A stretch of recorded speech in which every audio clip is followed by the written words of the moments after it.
নমস্কার বন্ধুরা, উত্তরা মিনি কিচেনে জানাই আপনাদেরকে অনেক স্বাগত। আজকে মিনি কিচেনে বানাবো মটন রোল। তো প্রথমে দেখো, মটনটা আমি ছোটো ছোটো করে কেটে নিয়েছি।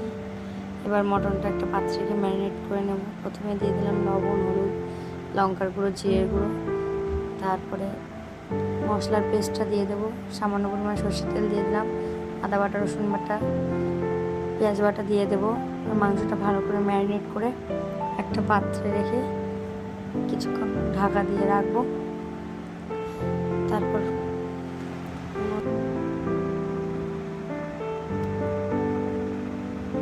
নুন জ্বালিয়ে কড়াই বসিয়ে কড়াইতে সামান্য পরিমাণ তেল দিয়ে দেবো। এবার মটনটাকে আমি ভালো করে কষিয়ে নেব।